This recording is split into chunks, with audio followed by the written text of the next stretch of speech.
వ్యక్తి పుట్టాడు కాబట్టి వికాసం అవసరం అవుతుంది. పుట్టకపోతే వికాసం ఏమిటి? అంచేది వ్యక్తిత్వ వికాసము అంటే వ్యక్తిత్వం అనేది ఉంది కాబట్టి వికాసం అవసరం. వ్యక్తం అవ్వడం అనేది ఉంది కాబట్టి. వ్యక్తం కాకపోతే వికాసం ఉండదు.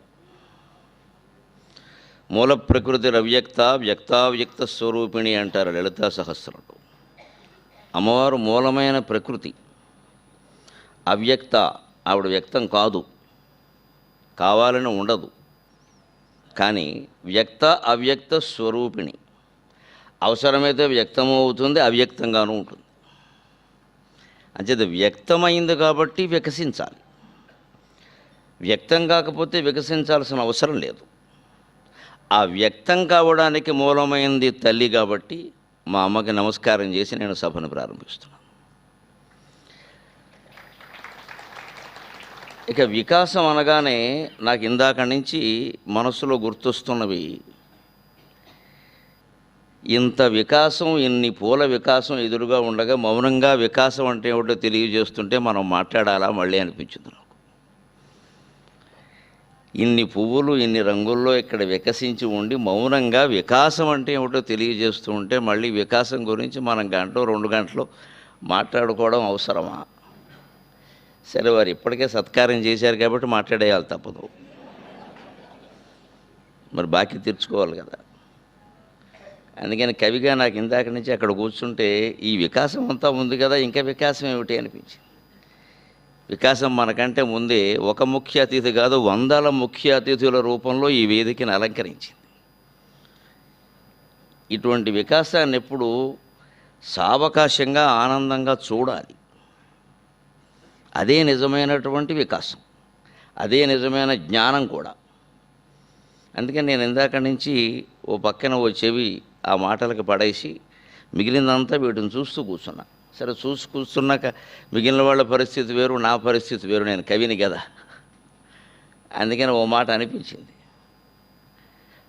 స్నానము చేసి వచ్చినవో సంజ వెలుంగులలోనా. మనకంటే ముందుగా 6 గంటలకి ఈ పుష్పాలన్నీ సంజ వెలుగుల్లో స్నానం చేసి ఇక్కడికి వచ్చాయి. స్నానము చేసి వచ్చినవో సంజ వెలుంగులలోన వేద విజ్ఞానపు వేదికన్ నిలిచి, వేద విజ్ఞానపు వేదికన్ నిలిచి చల్లని కన్నులతోడ మిమ్ములన్ కనగనేర్చని విరులు.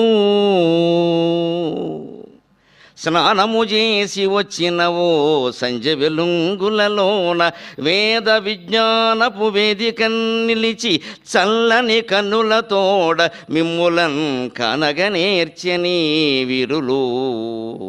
కన్నుల ముందు వికాసమింతగా బూనిన పుష్పముల్, కన్నుల ముందు వికాసమింతగా పూనిన పుష్పముల్ మనకు బుద్ధి వికాసమునిచ్చుగావుతన్. కన్నుల ముందు వికాసమింతగా పూనిన పుష్పముల్ మనకు బుద్ధి వికాసమునిచ్చుగావుతన్. మనం సమయాన్ని ఎలా వృధా చేస్తాం, ఎలా దుర్వినియోగం కూడా చేస్తామంటే తత్వవేత్తలు చెబుతారు. బస్టాండ్లో నుంచుంటాం పొద్దున్న 5:30కి, బస్సు రాలేదు బస్సు రాలేదు బస్సు రాలేదని మాటిమాటికి ఎదవ గడియారం చూస్తూ ఉంటాం. అది రాదు, రాని దాన్నే బస్సు అంటారు, వచ్చేదాన్ని తుమ్మో దగ్గో అంటారు. దాని గురించి చూడటం ఏంటి, అర్థం లేనమాట. వచ్చాక ఎలాగో ఎక్కుతాం కదా. 5:30కి రావాల్సిన బస్సు ఉదయమే మీరు బస్టాండ్లో నిలబడినప్పుడు 6ంటికి వచ్చిందంటే మన అదృష్టం అండి. 5:30 నుంచి 6 వరకు అద్భుతమైన సూర్యోదయం చూసే అవకాశం మనకు వచ్చింది. ఇది ఆలోచించాల్సిన విధానం. వికాసం అంటే ఇది. బస్సు రాలేదు బస్సు రాలేదు బస్సు రాలేదు. అమెరికాలో అయితే బస్సులు ఎలా ఉండవు, మా అబ్బాయి ఎక్కడ ఉన్నాడు, అదో సంత. మాటి మాటికి వాడు ఎవరితోనో పోలిక. అమెరికాలో కష్టాలు అమెరికాలో ఉన్నాయి. వ్యక్తిత్వం వికాసం అంటే ఇది పిల్లలకి సంబంధించింది కాదు. సాధారణంగా విద్యార్థులు వ్యక్తిత్వ వికాసం అని పెడతారు. వీళ్ళు చాలా సాహసించి తెలుగు సాహిత్యం వ్యక్తిత్వ వికాసం అని పెడితే నేను అనుకున్నాను పెద్దవాళ్ళు ఎవరో రారేమో అనుకున్నాను.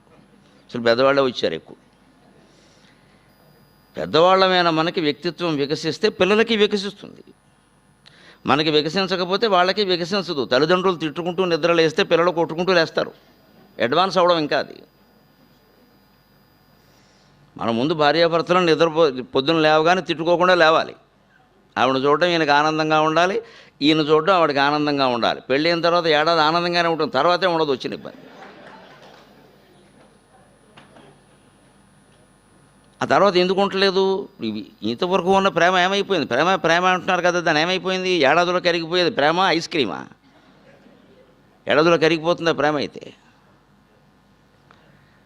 అది నిజమైన వికాసము అంటే వ్యక్తి స్థాయి నుంచి మనం విశ్వస్థాయికి ఎదగాలి. అందుకని యుధిష్ఠిరుడు అంటే ఆయన. ఇప్పుడు శకుంతల కూడా యుధిష్ఠిర. జీవితంలో ఆ యుద్ధం వచ్చినప్పుడు ఎదుర్కోవాలి. అందుకని ఆవిడ ఒక మాట అంది, అందులో వ్యక్తిత్వం వ్యక్తి స్థాయి నుంచి విశ్వస్థాయికి ఎలా విస్తరిస్తుందో చెప్పాడు నన్నయ్య గారు.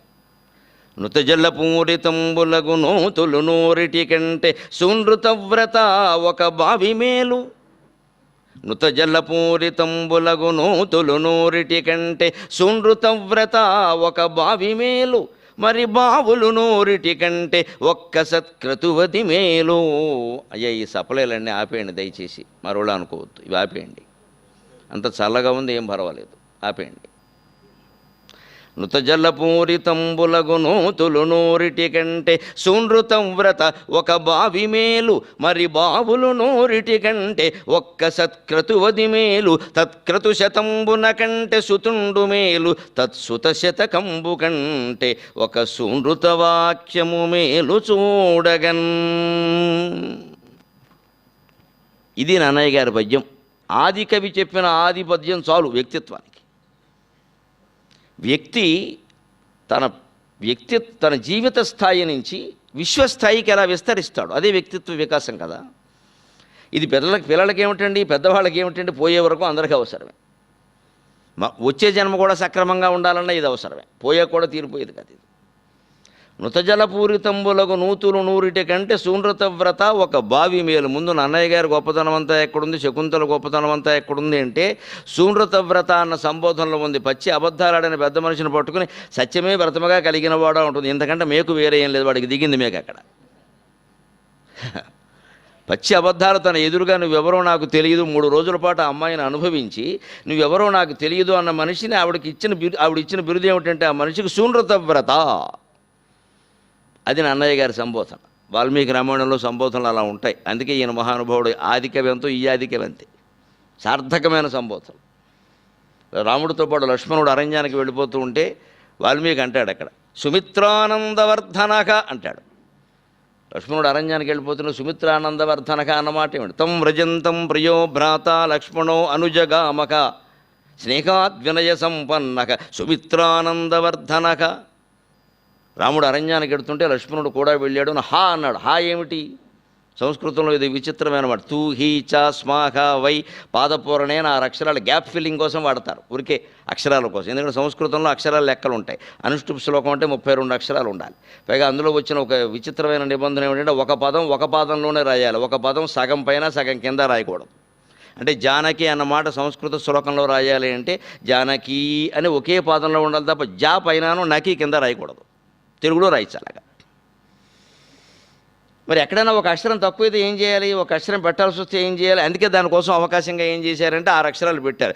తూ హీ చ స్మ హ వై ఈ 6 అక్షరాలు గ్యాప్ ఫిల్లింగ్ కోసం వాడుకున్నారు. ఎక్కడైనా ఒక అక్షరం తక్కువైతే తూ కానీ హీ కానీ చా కానీ వేసేయండి, వాటికి ప్రత్యేకమైన అర్థమేం లేదు, ఊరికే ఖాళీ పోడ్చడం అనమాట. కొంతమంది పాపం సంస్కృత కావ్యాలు తెలుగులోకి అనువాదం చేసిన చాదస్థ శిఖామణులు ఏం చేశారంటే ఈ గ్యాప్ ఫిల్లింగ్ కోసం ఖాళీలు పూరించడం కోసమనే వేసిన తూచాలు కూడా అనువాదం చేసేశారు. అందుకని తూచా తప్పకుండా అనే మాట వచ్చింది. ఆ మాట అందుకోసం జాతీయాలు చదివితే తెలుసుకుంటే ఒక జాతి చరిత్ర అంతా తెలుస్తుంది. నిజానికి అవి అనువాదం చేయక్కర. రామస్తు లక్ష్మణశ్చ అంటాడు ఒకడు, అక్కడ ఉరికి ఖాళీ కోసం వేసాడు ఆయన. రామస్తు లక్ష్మణశ్చ అంటే రామలక్ష్మణులు అని అనువాదం చేయాలి తప్ప రాముడు కానీ లక్ష్మణుడు మరియు అని అనువాదం చేశారు. తూకు అర్థం చాకు అర్థం లాగేసి భాష చెడిపోతుంది. అనువాద పద్యం చికాగ్గా ఉంటుంది, చదవబుద్ధిగా. అనువాదాలు అంటే గాలిబి గీతాలకి దాశరథ అనువాదాల్లో ఉండాలి, మరి తిరుగు ఉండకూడదు, ఇంకా సొంతంగా రాసేయడానట్టుగానే ఉండాలి, అనువాదం అనిపించకూడదు అసలు. అలా వస్తుంది. అక్కడ హా అంటాడు ఆయన. హా ఎందుకన్నాడు అంటే ఆశ్చర్యం. అధికారంలో ఉన్న అన్నగారిని, ఐశ్వర్యం ఉన్న అన్నగారిని అనుసరించేవాళ్ళు చాలామంది ఉంటారండి. అధికారం కోల్పోయిన వాడిని, ఐశ్వర్యం కోల్పోయిన వాడిని, నారచీరలు కట్టుకుని అడవులు గడుతున్న వాడిని అనుసరించిన తమ్ముడు ప్రపంచం మొత్తం మీద ఒక్కడే. అందుకని హా అని వాడాడు ఆయన. ఆశ్చర్యంగా ఉంది ఈ విషయం. పైగా సుమిత్రానందవర్ధన అన్నాడు. అంటే అర్థం అక్కడ ఊరికే సుమిత్రకు ఆనందం కలిగించేవాడు ఆ మాట చెప్పడం. అంటే ఈ లక్ష్మణుడు అరణ్యాలకి వెళ్ళడం అనే విషయాన్ని సుమిత్రాదేవి కూడా ఆమోదించింది. సుమిత్ర స్థానంలో మరో దుర్మిత్ర ఉందనుకోండి, ఆవిడ సుమిత్ర, ఇంకో దుర్మిత్ర ఉందనుకో, ఆవిడేమరే పెద్దమ్మ చిన్నమ్మ కొట్టుకుంటే మనకెందుకు, నువ్వు లోపలికి వచ్చేవరే, రాజకీయాలు అనవసరం అమ్మా అన్నట్టు. ఎందుకంటే తగాదా అనేది కౌశల్య కొడుక్కి కైక కొడుక్కి, ఎందులో సుమిత్ర కొడుక్కి సంబంధం ఏముంది అసలు? పక్కకి వెళ్ళిపోవచ్చు. నువ్వు లోపలికి వచ్చేయమ్మా, నీకు ఎందుకు వచ్చింది, వాళ్ళు మొదటి నుంచి అలాగే చేశారు అనొచ్చు. కానీ అలా అనలేదు ఆవిడ. రాముడు కొడుకు కౌశల్య కొడుకు అరణ్యానికి ఎడుతుంటే తన కొడుకుని అరణ్యానికి పంపించింది తోడుగా. అందుకని వశిష్ఠ మహర్షి వెంటనే వచ్చి సుమిత్రను మెచ్చుకున్నాడు. చరిత్ర మర్చిపోదమ్మా, ఇద్దరు స్త్రీలని కైక తన కొడుకు కోసం రాముడిని వనవాసానికి పంపింది, నువ్వు నీ రాముడి కోసం నీ కొడుకుని వనవాసానికి పంపుతున్నావు, చరిత్ర నిన్ను గుర్తుంచుకుంటుంది అన్నాడు. రామాయణంలో అత్యుత్తమమైన పాత్ర సుమిత్ర. అందుకని సుమిత్ర ఆనందవర్ధన అని అక్కడ అన్నట్టే ఇక్కడ సునృతవ్రత అన్నాడు. దెబ్బ గుచ్చుకుంది మేకువాడికి దుష్యంతుడు. అబ్బాయి నన్ను అంటుంది ఏమిటి కూడా, ఎందుకంటే కావాలని అబద్ధం ఆడినా ఏదో నిజంగా ఆడినా తెలియక ఆడినా ఆ మాట గొప్ప సంబోధన కదా. అందుకని అక్కడ తగిలేసిన సగం వెంటనే ఆత్మవిమర్శ మొదలైంది. నేను చెప్పింది నిజమా అబద్ధమా, ఇవి నన్ను సత్యమే వ్రతముగా కలిగిన వాడా అంటుంది అంటూ ఏం చెప్పిందని ఎక్కడ నన్నేలుకోమనే మాట లేదండి. శకుంతల మొత్తం 18 దగ్గర నన్నేలుకోపోతే నేను అనాథన అయిపోతాను, నువ్వు అప్పుడేమో పింఛన్ పథకం కూడా పెట్టాల్సి ఉంటుంది ఇటువంటి వాళ్ళ కోసం అని మాట లేదండి. ఇది దయనీయమైన మాట, దీనమైన మాట. భారతీయుడు మాట్లాడు, అందున భారతీయ స్త్రీ అసలే మాట్లాడు, ఎదుర్కోవలసిందే సమస్యను అంతే. అందుకని ఆవిడేమంది అంటే, ఒక వ్యక్తి ఇంట్లో దొడ్లో ఉపయోగాల కోసం నుయ్యి దవ్వుకుంటాడయ్యా, మంచిది. ఇంటికో నుయ్యి వెనక ఉండేది కదా, ఇంటి వెనకాల ఉంటే నుయ్యి అంటారు, ఊరు మధ్యలో ఉంటే బావి అంటారు, నుయ్యి అంటారు. దాని ఊరు సరిపోదు, ఇంటికి నుయ్యి సరిపోతుంది. నుయ్యి వెడల్పు వేరు, బావి వెడల్పు వేరు. నుయ్యి కంటే బావి చాలా పెద్దది. బావి అంటే 10 మందికి సంబంధించింది, నుయ్యి అంటే చిన్నది. అంచేది బావి అంటే నుయ్యి అని అర్థం చెప్పకూడదు. నుయ్యి వేరు, బావి వేరు, చెరువు వేరు, కాలువ వేరు, చెలక వేరు, కొమ్మ వేరు అని కుర్రు వేరు, చలమ వేరు, రకరకాల మాటలు ఏమైనా సైజును బట్టి ఉంటాయి. అందుకని ఒక వ్యక్తి ప్రయోజనం కోసం నుయ్యి దవ్వుకుంటాడు, మంచిదే. ఇంట్లో మరి వెనకాల నుయ్యి లేకపోతే అత్యవసర ప్రయోజనాలకు ఎక్కడ అస్తమానం బిందించుకుపోతావా? అందుకని ఉండాల్సిందే. నృతజల పూరితంబులకు, అందులో మంచి తీయని నీళ్లు ఉండాలి, మరి లేకపోతే ఉప్పు నీళ్ళు ఉంటే అలాగా. మంచిదే, నీకోసం నువ్వు దవ్వుకో. కానీ సునృత వ్రత ఒక బావి మేలు. అంతకంటే కాస్త విశాలంగా ఆలోచించగలిగితే ఊరుమ్మడి ప్రయోజనాల కోసం ఊరు మధ్యలో ఒక బావి దవ్వు, అప్పుడు అందరూ ఉపయోగించుకుంటారు. అవి దిగుడు బావులుగా ఉండేవి పూర్వం. ఏకంగా లోపలికి దిగడానికి మెట్లు కూడా ఉండేవి. అక్కడ బట్టలు ఉతికేవారు, స్నానాలు చేసేవారు, నీళ్లు పట్టుకెళ్ళేవారు, రకరకాల ప్రయోజనాలు పెద్దవిగా ఉండేవి. అందులో కలువ పూలు, తామర పూలు కూడా ఉండేవి. ఆముక్త మాజిదిలో కృష్ణదేవరాయలు ఏకంగా 100 పద్యాలు చెబుతాడు ఈ దిగుడు బావుల మీద, ఆయనకి సరదా. అందుకని ఈ దిగుడు బావులు ఉండే బావి మేలు. నీకోసం తవ్వుకున్న నుయ్యి కంటే ఊరందరి కోసం తవ్వినటువంటి ఒక బావి మేలు. మరి బావులు 100 కంటే ఒక్క సత్క్రతువది మేలు. 100 బావులు తవ్వడం కంటే కూడా ఒక యజ్ఞం చేయడం మేలన్నాడు. ఎందుకని బావులు తవ్వితే ఉపయోగం ఏమిటి? నీరు లేనప్పుడు వర్షం కురవాలగా, యజ్ఞం చేస్తే వర్షం కురుస్తుంది. ఎందుకంటే యజ్ఞంలో ఇష్టం వచ్చినప్పుడు తుమ్మ, వేప, పనికిరాని చెత్తంతా పట్టుకొచ్చి వెయ్యరు. మర్రి, జమ్మి, రావి, జువ్వి, నేరేడు, మారేడు, కొన్ని మెడికల్ ప్లాంట్స్ అంటారు ఇవాళ. ఆ ఔషధపు వృక్షాల చెక్కలు మాత్రమే, సమిధలు మాత్రమే యజ్ఞంలో వాడతారు. అందుకే వాటి యొక్క పొగ పైకి వెళ్ళి మేఘాలను కదిలిస్తుంది. ఇవాళ కొన్ని కోట్ల రూపాయలు కొట్టి మేఘాలు కదిలిస్తే నాయకులు కదిలేరు కానీ వర్షం కురవలేదు. ఆవేళ పూర్వం వాళ్ళు చేసేటువంటి పని అది. అన్నాద్భవంతి భూతాన్ని యత్పర్జన్యాద్ అన్న సంభవ అని భగవద్గీతలో చెప్పినట్టే యజ్ఞాద్భవతి పర్జన్యక. యజ్ఞం ఎందుకు వర్షం కురిపిస్తున్నా సరైన విధంగా చేస్తే, వాడవలసిన సామగ్రి వాడితే, అక్కడ వేదమంత్రాల్లో చెప్పిన దాని అర్థం ఏమిటో గ్రహించుకుని అక్కడ వాడవలసిన సామగ్రి అంతా వాడితే, అన్నిటికంటే ముఖ్యంగా అక్కడ బ్రాహ్మణుడు, పురోహితుడు ఎవడున్నాడో ఆయన నిష్కల్మష చిత్తవృత్తితో ఉంటే ప్రయోజనం కలుగుతుంది. ఊరికి సంభావన కేసు చూస్తుంటే జరగదు. అందుకని యజ్ఞం చేస్తే వర్షం కురుస్తుంది. అందుకని 100 బావులు తవ్వడం కంటే ఒక యజ్ఞం చేయడం మేలు. నువ్వు బావులు తవ్వినా, నూతులు తవ్వినా వర్షం కురవనప్పుడు ఉపయోగం ఏముంది? అప్పుడు చూడండి, తత్క్రతుశతంబున కంటే సుతుండు మేలు. ఇంకా వ్యాప్తి అయినటువంటి విషయం ఇది. 100 యజ్ఞాలు చేయడం కంటే కూడా ఒక కుమారుణ్ణి కంటే మేలు అన్నారు. మనకి వెంటనే స్త్రీవాదులు, ఫెమినిస్టులు అడ్డం వచ్చేస్తారు, టీవీలో చర్చ పెడతారు. పూర్వకాలపు కావ్యాలన్నీ కొడుకుల్నే సమర్థించేయండి, కూతుళ్ళ గురించి చెప్పలేదండి. నన్నయ్య గారు కూడా కొడుకుని కంటే మేలన్నాడు, కూతుళ్ళ కంటే. అజ్ఞానంతో మాట్లాడద్దు. కొడుకు అంటే కోడలు లేకుండా యజ్ఞం చెయ్యలేడు, అది లెక్క. అందుకని కూతుర్ని ఇంకోటి కనాలనే లెక్క. ఆడవాళ్ళు శ్రావణ మాసంలో నోములు ఏమైనా చేసుకోవాలంటే మొగుడుతో పని లేదు, లేకపోవడమే మంచిది, సుఖంగా చేసుకుంటారు. లక్షవత్తుల నోము అయితే వితంతువులో చేస్తారు ప్రత్యేకంగా, అసలు అందరూ చేసుకోవచ్చు, వితంతువులు కూడా చేసుకోవచ్చు. ఏమి ఆడవాళ్ళు స్వయంగా మొగుడుతో సంబంధం లేకుండా ఆయన ఊళ్ళో లేకపోయినా సరే చేయగలిగిన నోములు, చేయవలసిన నోములు చాలా ఉన్నాయి, చేసుకోవచ్చు, ఏమీ ఇబ్బంది లేదు, హాయిగా స్వేచ్ఛ ఇచ్చారు. కానీ మొగాడు మాత్రం విఘ్నేశ్వర పూజ సహా, పుణ్యాహవచనం సహా, సత్యనారాయణ వ్రతం సహా ఏం చేయాలన్నా భార్య పక్కన ఉండాల్సిందే, లేకపోతే ఆ వ్రతం ఫలించదు అని చాలా స్పష్టంగా ఉంది శాస్త్రం. అందుకని యజ్ఞం కంటే కొడుకు మేలు, ఎందుకంటే కొడుకు యజ్ఞం చేస్తాడు కాబట్టి, అందుకని దాన్ని కోడిపందాలు ఆడతాడు కాబట్టి కాదు. కొడుకు అనగానే కొడుకు అనకూడదు. మన వంశాన్ని, మన వారసత్వాన్ని, మన సంప్రదాయాన్ని కొనసాగించినప్పుడు కొడుకు దేనికండి పని లేక కొరువు పెట్టడానికే? ఊరికే కొరువు పెట్టడమేనా? కొడుకు అంటే ప్రయోజనం అయితే అని ఆలోచిద్దామండి అందరం. కొడుకుల కోసం చచ్చిపోతున్నాం ఈవేళ. 2 కొడుకులు ఉంటాడు, 200 కోట్లు సరిపోయి, వీడికి 2000 కోట్లు కావాలి. ఇంత చేస్తే ఈ కొడుకులు కొరువు పెట్టరు, వీడిని ఓల్డేజ్ హోమ్లో పారేస్తారు. చచ్చిపోతున్నాం కదా ఈవేళ అందరూ పిల్లల కోసం, పిల్లలు అని. పిల్లల కోసం ఎంత సంపాదించినా సరిపోవట్లేదు కదా.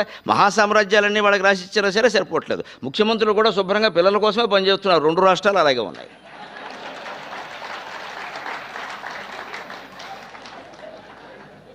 అనుమానం వెళ్ళా, నా తర్వాత మా అబ్బాయి ఇంకోటి రావడానికి వెళ్ళేది ఇక్కడికి. అయిపోయింది, రాజకీయాలు సర్వనాశనం అయిపోయాయి. ఇంకా రాజకీయమైనా చేయండి, దీనికంటే ఎన్నికలైనా కలిసి వస్తాయి. ప్రతి నియోజకవర్గం ఒక్కొక్కడికి రాసి ఇచ్చేస్తే, బాబు నీ వంశం నీ తర్వాత రాసి ఇచ్చేస్తే గొడవ లేదు, ఎన్నికలైనా కలిసి వస్తాయి. ఎన్నికల ఖర్చు ఈవేళ మనప్పుడు 10 ఏళ్ల క్రితమే 2014లోనే ఎన్నికల ఖర్చు 12,000 కోట్లు అన్నారు. ఇప్పుడు ఎంత అవుతుంది? అన్ని వేల కోట్లు ఖర్చు వస్తాయి. ఎందుకు వచ్చిన గొడవ? ఎలాగో వాళ్ళేగా. పూర్వం రాజరికాన్ని విమర్శించారు వీళ్ళు, ఎప్పుడు రాజులైనా అంటే ఇప్పుడు వేరే వర్గాలా అంతేనా, ఇంకేం లేదా? ఆ వర్గాల్లో కూడా మళ్ళీ ఒకటే కుటుంబం, ఆ కుటుంబంలో కూడా మళ్ళీ ఒకడే కొడుకుంటాడు, అల్లుడుంటే కొడుకుంటాడు, మళ్ళీ దెబ్బలాట. మరి ఏమైంది? వెరసి ఏమైంది? రాజుగుర్రం గాడిదైంది. అందుకే పరిష్కారం ఎక్కడుంది అంటే శంకరాచార్య చెప్పిన మాటే, మొత్తం ప్రపంచం కుళ్ళిపోవడానికి వ్యక్తి కుళ్ళిపోవడమే కారణం. వ్యక్తి కుళ్ళిపోందే ప్రపంచం కుళ్ళిపోదు, వ్యక్తి బాగుపడందే ప్రపంచం బాగుపడదు కూడా ఖచ్చితంగా. అదే వ్యక్తిత్వ వికాసం. వ్యక్తి బాగుపడకపోవడానికి, కుళ్ళిపోవడానికి ప్రధాన కారణాలు 2 ఎక్కువ లేవండి. అహం, మమ, నేను, నాది. ఈ 2 విడిచిపెట్టగలిగితే మన జీవితమైనా బాగుంటుంది, ప్రపంచమైనా బాగుంటుంది. ఆ 2 విడిచిపెట్టకుండా మనం ఎన్ని సంస్థలు పెట్టి, ఎన్ని కార్యక్రమాలు పెట్టినా కూడా శూన్యమే. చివరికి మిగిలేదు అహం, మమ 2 మిగులుతాయి. ఇక్కడ మళ్ళీ దెబ్బలాట్లు. ఓ సంఘం నుంచి రెండో సంఘం నుంచి మూడో సంఘం. మేము చాలా ప్రయోజనం పొందుతాం, అందరూ పిలుస్తారు, తలోపాతికి వేలు ఇస్తారు, సుఖంగా ఉంటుంది. అమెరికా వాళ్ళ మేము పొందుతున్నది అదే. 3 సంఘాలు ఉన్నాయి, వీడు కాకపోతే వాడు పిలుస్తాడు. ఒకడు ఎకానమీ అంటాడు, ఒకడు బిజినెస్ కాదు, ఒకడు పైన కూర్చోబెడతానంటాడు, ఏమవుతుందో తెలియదు. ఇంక ఉన్నది అదే కదా. ఓ విపరీతమైన ఆఫర్లు ఇస్తున్నారు. అసలు ఇన్ని సంఘాలు ఎందుకు వస్తున్నాయండి? అహం, మమ, నాకు ప్రాధాన్యం లేదు, నేను వేరే సంఘం పెడతా. ఇంక నీ వ్యక్తిత్వం ఏంటి? నీ ప్రాధాన్యం కోసమా సంస్థ? నలుగురు బాగుపడడం కోసమా? ఇప్పుడు 2 మంది ఇక్కడ వచ్చి కూర్చున్నది ఓ మంచి ఉపన్యాసం, 4 మాటలు మనకు ఉపయోగపడతాయి జీవితానికని అభిమానంతో వచ్చి కూర్చున్నారు. కానీ ఏదో ప్రాధాన్యాలు కాదు కదా ఇక్కడ. ఎవరు ప్రాధాన్యం? మాట్లాడేవాడు పైన ఉంటాడు, మిగిలిన వాళ్ళు కింద ఉంటారు. దాని ఇందాక నుంచి వాళ్ళు మాట్లాడుతున్నారు, కింద కూర్చోవాలా? అప్పుడు నేను పైకి వస్తానంటే అలాగా. ఇప్పుడు ఏమండి మాదండి సంస్థ నుంచి వాళ్ళందరూ వచ్చి కూర్చుంటే చిక్కగానే ఉంటుంది అందరికీ. వాళ్ళు అక్కడే ఉండాలి. ఇప్పుడు అంచేది మాట్లాడేవాడు పైన ఉంటాడు, మిగిలిన వాళ్ళు కింద ఉంటారు. దానికి ఇబ్బంది ఏమిటి? ప్రతి సంస్థ ఎందుకు విడిపోతుంది అంటే, ఆయన పిలిచారు నన్ను పిలవాలి, ఆయన పెట్టారు నన్ను పెట్టాల. ఈ పెట్టకపోతే ఏమైంది? నీకు కావాల్సింది ఏదో నేర్చుకోరాదా, లేకపోతే మానేరాదా? అసలు మూలం ఎక్కడ ఉందంటే, మూలానికి మందు వేయకుండా మనం ఎవరికి ఏ వైద్యం చేయలేమంట. అసలు ఇక 100 ఉపన్యాసాలు పెట్టుకుని ఉపయోగం ఎలా? ఆ మూలానికి వైద్యం అనేది మనలోనే ఉంది. అది ఆ దోషానికే సమాధానం ఇది. నుయ్యి కంటే బావి మేలు, బావి కంటే యజ్ఞం మేలు, యజ్ఞం కంటే ఒక కొడుకు మేలు. ఎందుకంటే వాడు యజ్ఞ సంప్రదాయాన్ని కొనసాగిస్తాడు కాబట్టి. కొనసాగిస్తేనే కొడుకు, లేదా వాడికి ఆస్తి కూడా ఇవ్వాల్సిన పనే లేదు. మన కుటుంబంలో కొన్ని మంచి సంప్రదాయాలు ఉన్నప్పుడు అవేవీ కొనసాగించకుండా తండ్రి కష్టపడి పాలమ్మి, పెరిగమ్మి, పొల్లమ్మి, పిడకమ్మి ఓ 10 ఎకరాలో 20 ఎకరాలో సంపాదిస్తే నేను సినిమా తీస్తాను కొడుకంటే వాడు వారసుడు ఎలా అవుతాడు? ఆ డబ్బు ఎందుకు ఉపయోగించేది? సినిమా తీసాక ఏమవుతుందో ఇక్కడ నేను చెప్పక్కల, మీకే తెలుసు బాగా. మరి ఆ వ్యవసాయం చేసి నానా కష్టాలు పడి గుంటూరులోనో, విజయవాడలోనో, పల్లెటూళ్ళలో ఉండేవాళ్ళు పాలమ్మి, పొల్లమ్మి, పెరుగమ్మి, పిడకమ్మి నానా యాతన పడి ఇంటింటా తల్లి చాకిరీ చేసి, తండ్రి ఏమో పంచపేకే కట్టుకుని వ్యవసాయం చేసేసి వాడు కష్టపడి 20 ఎకరాలు సంపాదిస్తే అమ్మేసి రావడానికి వీడేవాడండి. అసలు ఇది వ్యక్తిత్వమా? ఆ తండ్రికి ఆనందం కలిగించి ఆ తండ్రి చెబుతాడు ఖచ్చితంగా, వద్దురా అంటే నీకు తెలియదు అంటే తెలియదు, ఇంకంతే. వాడికి తెలియకుండా నేను పుట్టాడు ఇక్కడ. తెలియదు, నీకు తెలియదు ఊరుకో, అయిపోయింది. అందుకని కొడుకోని ఎవరిని అనాలి అంటే, కోడలోను ఎవరిని అనాలి అంటే ఈ వంశ సంప్రదాయాన్ని కొనసాగించగలిగితేనే, లేకపోతే వాడికి ఆస్తి ఇవ్వాల్సిన అవసరం కూడా లేదు. అటువంటి కొడుకే కొడుకు. ఇప్పుడు కూడా చూడండి, కొడుకు అంది కదా అని శకుంతల, ఇదిగోనయ్యా కొడుకుతో వచ్చాను నేను, నువ్వు కొడుకుని తీసుకోమన్నట్లు, అది కూడా స్వార్థమే అవుతుంది. అందుకని ఆ తల్లి ఏమంటుంది అంటే, తత్సుత శతకంబు కంటే ఒక సూనృత వాక్యము మేలు చూడగన్. 100 మంది కొడుకులను కంటం కంటే కూడా ఒక్క మాట అన్నదానికి నిలబడి ఉండడం చాలా గొప్ప విషయం అయ్యా, సత్యానికి నిలబడు మహారాజా అందండి. ఇది వ్యక్తిత్వం. సరిగ్గా ఈ కథ ఆది పర్వంలో ఇంకా పాండవ కౌరవుల యొక్క అస్త్ర విద్యాభ్యాసం కూడా ముందే చెబుతాడు నాన్నయ్య గారు. అందుకే ప్రసన్న కథా కలితార్థయుక్తి నా గుణం అన్నాడు ఆయన. కథని ప్రసన్నంగా ఎప్పుడు చెప్పాలో, ఎలా చెప్పాలో, ఎంతవరకు చెప్పాలో నాకు తెలుసయ్యా అన్నాడు ఆయన. ఇక్కడ ఎందుకు చెప్పాడు ఆది పర్వం ప్రారంభంలో అంటే, భారత కథకి మొత్తం మూలాలు ఇందులో ఉన్నాయి. ఎందుకంటే 100 మంది కొడుకుల కంటే ఒక సత్యవాక్యం వీరని చెప్పారే, 100 మంది కొడుకుల కన్నటువంటి ధృతరాష్ట్రుడు 100 మందిని కోల్పోయి సత్యవ్రతానికి కట్టుబడినటువంటి ధర్మరాజు ఇంట్లో పురుషన్నం తినవలసి వచ్చింది. వాడి కర్మగాలి 15 ఏళ్ళు ఉన్నాడు అక్కడ. సత్యానికి కట్టుబడిన ధర్మరాజు యుద్ధంలో నెగ్గాడు. 100 మంది కొడుకులను నమ్ముకున్నటువంటి ధృతరాష్ట్రుడు, ఆయన కొడుకులు మొత్తం యుద్ధంలో నాశనం అయ్యారు. నీకెంత బలం ఉంది, బలగం ఉంది, నీ వెనకాలన్నీ పక్క వాయిద్యాలు ఉన్నాయి, మాకు అనవసరం. అసలు గాత్రం బాగుండనప్పుడు పక్క వాయిద్యాలు చేసే పనేం లేదు ఇక్కడ. ఇక కవరాడతా ఎంతసేపు నా ఇవాళ గొంతు బాగోలేదు, మీరు గట్టిగా వాయించనరు. ఈ అసమర్థతకి పక్క వాయిద్యాలు తెపితే, లేదా పక్క వాయిద్యాలు దేనికంటే ఊరికేను అవి ఎక్కువైతే ఎలాగ చద్దికంటే ఊరగా ఎక్కువని. ఇది వ్యక్తిత్వం. ముందు వ్యక్తి స్థాయి నుంచి నుయ్యి వ్యక్తి స్థాయి అండి. అక్కడ కొంచెం గ్రామస్థాయి, బావి. యజ్ఞం చేస్తే కురిసే వర్షం ఉందే, అది ఆ ఊళ్ళోనే కురవదు, 10 ఊళ్ళల్లో కురుస్తుంది. అంచేది ఇంకాస్త విశాలమైంది. అటువంటి యజ్ఞాలు చేసేటువంటి సంతానాన్ని మనం కానీ ఆ యజ్ఞ సంప్రదాయాన్ని మనం కొనసాగించగలిగితే జాతి మొత్తం బాగుంటుంది. అంత బాగుండాలి అంటే వీళ్ళు సత్యం మాట్లాడాలి. అందుకని 100 మంది కొడుకులా 100 మంది కొడుకులా ముఖ్యం కాదు, కూతుళ్ళ అల్లుళ్ళ ఏదీ ముఖ్యం కాదు. ఇవన్నీ సత్యప్రతిష్ఠ కోసం నిలబడినప్పుడు అనవసరమే.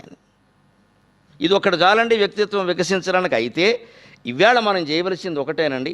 పెద్దవాళ్ళు ఎక్కువ మంది వచ్చారు కాబట్టి చెబుతున్నా, ఈ మాటల్ని 10 ఏళ్ళు దాటక ముందే పిల్లల మనస్సుల్లో చూపించాలండి. ఇదివరకు 18 ఏళ్ళు అనేవాడిని నేను. వాట్సాప్లు, ఫేస్బుక్లు, ట్విట్టర్లు వచ్చాక 10 ఏళ్ళకి తగ్గించుకున్నాను. ఇంకా అప్పటికే మన మాట వినడు, బాగా ముదిరిపోయాడు. ఇంకా బాగా ఇప్పుడు ఇవాళ పత్రికలు చూశాను, వైఫైకి బదులు లైఫై అని వచ్చింది ఒకటి, ఇంకా స్పీడ్గా వస్తుంది. ఇక అది కూడా వస్తే ఏం చేయాలంటే తల్లి కడుపులో దూరి చెప్పాల్సిందే, ఇంకో మార్గం లేదు. ఇంకా ఇదివరకు కాస్త కుర్రాడు మొదలడం, వయస్సు రావడం అంటే ఓ 20 ఏళ్ళు దాటాక అనుకునేవాళ్ళు. 20 ఏళ్ళ లోపు వాళ్ళు అందరూ వినేవారు. 20 ఏళ్ల కొడుకును కూడా తండ్రి కొట్టడం మనకు తెలుసు, పల్లెటూళ్ళలో చూసాం. అది తండ్రికి భయపడి చచ్చిపోయేవాడు. మా నాన్నగారితో మేము మాట్లాడడానికి 2 రోజులు రిహార్సల్ వేసేవాళ్ళం ఒక మాటకే. కుదరదు అలాగే. విశ్వామిత్ర గోత్రం అది, ఆయన అసలు విశ్వామిత్రుడే అంతే.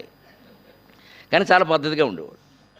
మళ్ళీ ప్రసన్నమైన అంతే, ప్రేమించిన అంతే. ఇంకా అంతే, అది ఆ లెక్క కూడా అంతే. కోపం అంటే కోపమే. అది జీవితాంతం మనం కాపాడుతుందా లేదా? అందుకే దీన్ని చిన్నతనంలోనే నేర్పాలి. మొక్కయి వంగనిది మానయ్య వంగున అంటారు, అది మామూలుగా చెప్పడం. కానీ మనం తెలుగు సాహిత్యం అని పెట్టుకున్నాం కాబట్టి ఆ ఏ దశలో చెబితే ఎంత ప్రయోజనం ఉంటుందో శ్రీనాథుడు శృంగార నిషిద్ధంలో చెబుతాడండి. ఒక అద్భుతమైనటువంటి చమత్కారంతో చెబుతాడు. అక్కడ దమయంతీదేవి, ఆ దమయంతీదేవి మెడలో ఒక పట్టసూత్రం ఉందిట. అప్పట్లో తెలుగువారి ఆచారం ఇది.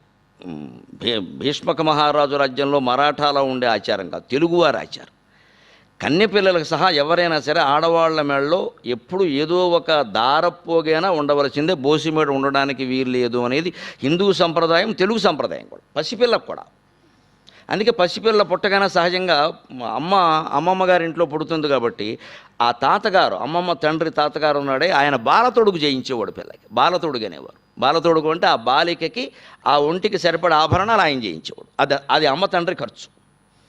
మేము బాలతొడుగు ఇంత అమ్మాయికి పెళ్ళి అయినప్పుడు బాలతొడుగే పెట్టామండి 100 కాసులు అనేవారు. అది చెప్పేవారు లెక్క. ఆ బాలతొడుగు ఎవరు పెడతారు అంటే పిల్ల తండ్రి పెడతారు, ఆ తల్లి తండ్రి పెడతాడు. అంటే ఈ పిల్లకి మా తాతగారు మాతామహుడు పెడతాడు. ఆ పద్ధతిలో చిన్నపిల్లలకు ఆ రోజుల్లో మెడలో బంగారపు ఆభరణాలు వేసి ఎట్టు పెడితే ప్రమాదం. అది ఎవరన్నా తీసుకెళ్ళి చేదైనా చేయొచ్చు. కనీసం మరి ఆడపిల్లని అలా ఉంచకూడదు, మెడలో ఏం లేకుండా బోసిమెడతో ఉంచకూడదు, అశుభం. అందుకని ఒక పట్టు దారం, ఎరుపు రంగు పట్టు దారం ఒకటి బాగా కుచ్చుగా చేసి 5-6 పోగులు ఉండేలా చేసి పేని చివర కుచ్చు కూడా పెట్టి ఇలా వేలాడదీసేవారు. అది నల్ల పిల్లకైనా ఎర్ర పిల్లకైనా ఏ రంగులో ఉన్నా ఈ ఎరుపు దారం అందంగా ఉంటుంది. ఎరుపు ఎవరికైనా అందమే. మెజెంటా రంగు అంటారు, అది ఎవరికైనా బాగుంటుంది. ఇంకో ఆకుపచ్చో నీలమో ఏదో అంటే కొందరికి నప్పుతుంది, ఆ చీరలు కొందరికి నప్పు. కానీ ఎరుపు రంగు చీర ఎవరికైనా నప్పుతుంది. సూర్యోదయం అంత అందంగా ఉంటుంది, మెజెంటా రంగు అంటారు. అమ్మవారు ధరించే చీరదే అరుణారుణ కౌసుంభ వస్త్ర భాస్వత్ కటీతటి. ఆ అరుణారుణ అంటే మాంజిష్ఠ వర్ణం, మెజెంటా రంగు. ఆ రంగులో ఇక్కడ పట్టుదారం కట్టేవారండి మెడలు, దాన్ని పట్టసూత్రం అనేవారు. ఆ పట్టసూత్రాన్ని వర్ణిస్తూ పద్యం చెబుతున్నాడు శ్రీనివాసుడు. అమ్మాయిల వర్ణన కింద కనబడుతుంది, కానీ ఇందులో దేశ విద్యా విధానం అనేది ఎక్కడ ప్రారంభం కావాలో ఉంది రహస్యం గమనిస్తే. ఆ అమ్మాయిని వర్ణిస్తూ శ్రీనివాసుడు అంటున్నాడు, ఖచ్చితంగా ఈ దమయంతీదేవి బాలికగా ఉన్నప్పుడే చూస్తే 10-12 ఏళ్ల వయస్సులోనే ఈ అమ్మాయిని చూస్తే, మొట్టమొదటగా ఈ మెడలో ఉండే పట్టసూత్రాన్ని చూస్తే అది శ్రీకారంలా అనిపిస్తోంది. మీరు చివర కుచ్చు జారు ముడి వేస్తారు కదా, ఆ వేసిన ముడి శ్రీకారంలా ఉందిట. ఆయన వర్ణన చూడండి, వేసిన ముడి జారు ముడి శ్రీకారంలా ఉందిట. సరిగ్గా కుర్చీలా వేసి ఇలా లాగుతారు కదా, ఆ శ్రీకారం పైన ఈ కారం లాగితే ఎలా ఉంటుందో ఆ జారుముడి అలా ఉందిట. ఈ శ్రీకారంతో కూడిన పట్టసూత్రం ఉండడం వల్ల ఈ అమ్మాయి ఖచ్చితంగా ఒక ధనువులా ఉంటుంది, ఒక చెరుకు విల్లులా ఉంటుంది, ధనుస్సులా ఉంటుంది. మన్మథుడు ఖచ్చితంగా ఈ అమ్మాయి శరీరాన్ని ధనుస్సులా వాడుకొని నలమహారాజు మీద బాణాలు వేసి ఆయన్ని వశం చేసి తీసుకొచ్చి ఈ అమ్మాయికి భర్తన చేస్తాడు అని వర్ణిస్తూ ఒక అందమైన పద్యం రాస్తాడు. దాంట్లో మన విద్యా వ్యవస్థ వ్యక్తి వికసించడానికి ఎక్కడ మూలాలు ఉన్నాయి, ఎప్పుడు నేర్పాలనే మాట నాకు పరిశోధనాత్మకంగా ఆలోచిస్తే తోచింది. శ్రీనాథుడికి నమస్కారం, సరస్వతీదేవికి నమస్కారం. గ్రీవాలంకృత పట్టసూత్రలతికా శ్రీకార రేఖాకృతిన్ గ్రీవాలంకృత పట్టసూత్రలతికా శ్రీకార రేఖాకృతిన్ దేవీ అవ్రణవంశ సంభవ గుణాన్వీతన్ నినున్ కాయజుండు ఆవిర్భావరతిన్ ధనుర్లతికగా అంగీకరించున్ బలి ఆవిర్భావరతిన్ కాయజుండు ఆవిర్భావరతిన్ ధనుర్లతికగా అంగీకరించున్ బలే పూవింటన్ నిషధాధినాథు గెలవన్ బూనంగరాకుండుటన్ పూవింటన్ నిషధాధినాథు గెలువన్ బూనంగరాకుండుటన్. నిషధ మహారాజు ఉన్నాడే, నలమహారాజు, ఆయన బ్రహ్మచర్యాన్ని చాలా ఖచ్చితంగా పాటించేవాడు. విద్యార్థి దశలో ఉండగా ఆ రోజుల్లో ఎవ్వరు అసలు అబ్బాయిలు అమ్మాయిలకేసి కానీ అమ్మాయిలు అబ్బాయిలకేసి కానీ చూసేవారు కాదు, చూడనిచ్చేవారు కాదు. అందుకే వాతావరణం చాలా బాగుంది. ఇవాళ కాలేజీకి పంపామంటే ముందు పాఠాల కంటే ముందు నేర్చుకునేది ప్రేమ పాఠాలే. సంగీతం ట్యూషన్కి పంపాము అంటే రాగాల కంటే ముందు అనురాగాలే ఎక్కువ నేర్పుతారు. అన్నీ ప్రమాదంగానే ఉన్నాయి, ఇది నమ్మడానికి లేదు. ఆయన ఖచ్చితంగా విద్యలన్నీ బాగా నేర్చుకున్నాడు. చతుర్దశ విద్యలు నేర్చుకున్నాడు. 4 వేదములు, 6 శాస్త్రములు, 4 ఉపవేదములు కలిపి చతుర్దశ విద్యలు అంటారు. 14 విద్యలు నేర్చుకున్నాడు ఆయన. ప్రతీదీ కూడా ఎలా నేర్చుకున్నాడో నైషధంలో చెబుతాడు. నలమహారాజు చాలా గట్టివాడు, ఇంద్రియ నిగ్రహం కలిగిన వాడు. ఏదో ఊరికే ఎలా అమ్మాయిని చూడగానే పడిపోవడం, ఎవరో మనిషిని చూడగానే శత్రుత్వం పెంచుకోవడం, వాడెవడో యుద్ధానికి వచ్చేసాడు కదా నువ్వు తొడగొట్టి మెడగొట్టి వెళ్ళిపోవడం, వాడి చేతులు చచ్చిపోవడం, విజయ స్వర్గం అన్నం, ఈ వెర్రివేషాలు వేసే రకం కాదు. చాలా నిగ్రహంగా ఉంటాడు ఆయన. కామక్రోధ లోభమోహాల విషయంలో చాలా నిగ్రహంగా ఉంటాడు. ఎందుకుంటాడు ఆయన? విద్య ఎలా నేర్చుకున్నాడు? మనం విద్య ఎలా నేర్పాలి పిల్లలకంటే విద్యకు 4 దశలు ఉంటాయట. అధీతి బోధ ఆచరణ ప్రచారణై అంటాడు నైషధంలో. సంస్కృతంలో చెబుతాడు శ్రీహర్షుడు. అధీతి ముందు చదవాలి, పుస్తకం తెరిచి చదవందే చదువు రాదుగా. అధీతి అంటే అధ్యయనం. బోధ అది అవగాహన కావాలి. బోధ అంటే అండర్స్టాండ్, అవగాహన చేసుకోవాలి. అవగాహన లేని చదువు ఎందుకు? ఎన్ని పేజీలు చదివితే, ఎన్ని పుస్తకాలు చదివితే. ఇప్పుడు చూడండి, ఏదైనా రాకపోతే మన బళ్ళల్లో ఏం చెబుతూ ఉంటారు ఇంగ్లీష్ మీడియం కాన్వెంట్లో, రైట్ ఈచ్ క్వశ్చన్ 10 times. ఎందుకో తెలియదు, వీడికి తెలియదు, వాడికి తెలియదు. ఇది అజ్ఞానం. ఇది ఇలాంటి హోంవర్క్ ఎప్పుడు ఇవ్వకూడదు. ప్రతి ప్రశ్న 10 సార్లు రాయమంటే వచ్చిన వాడికి చెక్కాకే, రాని వాడికి చెక్కాకే. వచ్చిన వాడికి ఎందుకు చెక్కాకంటే నాకు వచ్చును కదా, నేను ఎందుకు రాయాలి 10 సార్లు, పనిలే గాడిద చాకరీ ఇది అంటాడు వాడు. రానివాడికి ఎంత రాసినా రాదు. మనకు అమాయకపు మాట ఒకటి ప్రచారంలో ఉంది విద్యారంగంలో. ఏమిటంటే ఒకసారి రాస్తే 10 సార్లు చదివినట్టే, ఒకసారి ఇదో అమాయకపు మాట. ఒకసారి రాస్తే 10 సార్లు చదివినట్టే ఎప్పుడంటే అర్థమైనప్పుడు, అర్థం కానప్పుడు ఉపయోగం లేదు. అర్థం కాకుండా రాస్తే ఆముదానికి దానికి తేడా లేదు. అర్థం కానప్పుడు ఆ వాక్యం రాయడం వల్ల ఉపయోగం, అర్థమైతేనే రాయడం. అంటే ముందు మాస్టర్ అర్థమయ్యేలా చెప్పాల్సిందే. అర్థమైన వాక్యాన్ని వాక్యం రూపంలో కంఠస్థం చెయ్యాలి. సూత్రాలు, వ్యాకరణ సూత్రాలు, సంస్కృత శ్లోకాలు, సంధి సూత్రాలు ఉంటాయండి. అవి అర్థమైనా కూడా అలాగే కంఠస్థం చేయాలి. పురస్వరంబునకు పరస్వరంబే, పరస్వరంబులకు పరస్వరం బేకాదేశంబకుడు సంధినాబడు అని చెబితే అలాగే చెప్పాలి తప్ప పూర్వపు అచ్చునకు పరపు అచ్చు అంటే అది వివరణ అవుతుంది, సూత్రం కాదు అది. చెన్నై సూర్య చెప్పిన సూత్రాన్ని అదే రకంగా కంఠస్థం చేయాలి. ఇంగ్లీష్ వ్యాకరణ సూత్రాలైనా అంతే అదే రకంగా చేస్తారు, అందులో అక్షరం తేడా రావద్దు. అలా అర్థమైన దాన్ని కంఠస్థం చేయడం కోసం 10 సార్లు రాయడం ఉపయోగిస్తుంది, కానీ అర్థం కానప్పుడు 10 సార్లు రాసినా ఒకటే, 20 సార్లు చూసినా ఒకటే, ఏం ఉపయోగం లేదు దానివల్ల. అందుకని అధీతి బోధ ముందు చదవాలి, తర్వాత బోధ అవగాహన చేసుకోవాలి, తర్వాత ఆచరణ, అది చాలా ముఖ్యమండి. ఆ చదివిన దాన్ని ఆచరణలో పెట్టాలి, 3వ స్థాయి అది. తర్వాత 4వది ప్రచార స్థాయి, అప్పుడు ఎవరికైనా చెప్పాలి. ఇవాళ విద్యారంగంలో జరుగుతుంది ఏమిటి అంటే అధీతి ప్రచారం, అధీతి ప్రచారం, అంటే చదివేయి చెప్పేయి, చదివేయి చెప్పేయి, మధ్యలో ఆచరణ వద్దు, అవగాహన వద్దు. అందుకే సంస్కృతంలో ప్రతివాడికి ఇప్పుడు ఇంటర్మీడియట్లో సంస్కృతం చేస్తారు, సెకండ్ లాంగ్వేజ్. తెలుగు నాశనం అయింది, సంస్కృతం వచ్చింది, 98 మార్కులు వచ్చేస్తాయి. బాబు నీ పేరు సంస్కృతంలో రాయవయ్యా అంటే ఇట్స్ నాట్ ఇన్ సిలబస్ అంటాడు. అది లేదుగా అంటాడు, సిలబస్లో ఉండదు, మరి సిలబస్ నెంబర్ ఎత్తారు, పేరు రాయరు, ఇట్స్ నాట్ ఇన్ సిలబస్ అంటాడు. పోనీ సంస్కృతంలో ఇంటర్మీడియట్ సంస్కృతంలో ఓ మంచి శ్లోకం ఉందయ్యా, వస్త్రేణ వపుషా వాచా విద్యయా వినయేన చ వకారై పంచభిర్యుక్త నరో భవతి పూజిత. ఈ ఒక్క శ్లోకానికి అర్థం తెలిసి ఆచరణలో పెడితే ఉద్యోగం రాని మనిషి ప్రపంచంలో ఉండడు, నేను గ్యారంటీ ఇస్తాను. ఉద్యోగం రాని మనిషి ఉండడు అసలు. 5 లక్షణాలు కలిగి ఉంటే నీ ఉద్యోగం, నీ సంసారం, నీ జీవితం మొత్తం బాగుంటాయి అన్నాడు. 5 వకారంతోనే చెప్పాడు. అంత గొప్ప శ్లోకం ఇంటర్మీడియట్ సిలబస్లో ఉంది, కానీ మన వాళ్ళు ఏం చేశారు, 8 మార్కుల కోసం కంఠస్థం చేశారు, అంతే. దానికి 8 మార్కులు ఉంటాయి. ఐ గాట్ 8 అంటాడు అంతే వాడు. అందుకని పోనీ ఆ శ్లోకం ఉంది కదా, దాని అర్థం చెప్పమంటే, ఇప్పుడు పేరు రాయరవై, నీ పేరు సంస్కృతంలో రాయవై అంటే ఇట్స్ నాట్ ఇన్ సిలబస్ అంటాడు. ఈ శ్లోకం చెప్పి అర్థం చెప్పమన్నాం అనుకోండి, దట్ ఎగ్జామ్ ఈజ్ ఓవర్ అంటాడు. ఆ పరీక్ష అయిపోయిందిగా ఎందుకు అడుగుతున్నావు? పరీక్ష అయిపోతే అడగకూడదు, సిలబస్లో లేకపోతే అడగ. ఇంక దేనికి విద్యది? 98 98 98. నాకు 98 వచ్చాయి, నాకు 98 వచ్చాయి. ఏదైనా సమస్య వస్తే ఏం చేయాలో తెలియదు వీడికి జీవితంలో, ఎందుకంటే అది ఆ పుస్తకంలో లేదు, ఎంసెట్లో లేదు, మరి ఏం చేయమంట? వీడి ప్రేమ విఫలమైతే, సంసారంలో వీళ్ళు ఆవిడతో తగాదా వస్తే ఏం చేయాలో అక్కడ లేదు, అక్కడ ఉంటుంది, అది వీడు నిర్ణయించుకోవాలి. ఎవడు చెప్తాడు అది? అందుకే అధీతి బోధాచరణలో బోధ లేదు, ఆచరణ లేదు. అధీతి ప్రచారం, అధీతి ప్రచారం, తినేకెక్కే తినదల్లా కక్కిస్తే అరగడం ఎక్కడండి? అర్థం లేని మాట. నలమహారాజు అలా చదువుకున్నాడు కాబట్టి 4 దశలు అధీతి బోధాచరణ ప్రచారణతో చదువుకున్నాడు కాబట్టి ఆయన ఎంతమంది అమ్మాయిలను చూసినా లొంగలేదండి. ఒక నిషధ దేశాన్ని పాలించే మహారాజు, షట్చక్రవర్తులలో ఒకడు నలుగుడు, హరిశ్చంద్రుడు, నలోరాజా, కార్తవీర్యార్జునుడు, హరిశ్చంద్రుడు, నలుడు, పురుకుత్సుడు, పురూరవుడు, వీళ్ళు 6 చక్రవర్తులు చాలా ప్రసిద్ధులు. ఆ షట్చక్రవర్తులలో ఒకడైన నలమహారాజుని చేసుకుందుకు ఎంతమంది అమ్మాయిలు సిద్ధంగా ఉంటారండి ఆ రోజుల్లో? ఎవ్వరికి లొంగలేదు. చివరికి మన్మధుడు విఫలమయ్యాట. ఎలాగా? పూవింటన్ నిషధాధినాథు గెలువన్ బూనంగరాకుండుటన్, తన దగ్గర ఉన్నటువంటి చెరుకు విల్లుతో దాని మీద ఉన్న అరవిందం అశోకం చూతంచ నవమల్లిక నీలోత్పలంచ పంచేతే పంచబాణస్య సాయక అని 5 బాణాలు వేసిన దేనికి ఆయన లొంగలేదట. పోవాయా నీకెవడు లొంగుతాడు అన్నట్టు. ఆ ఎటువంటి కామవాంఛలు ఆయనలో లేవు అసలు.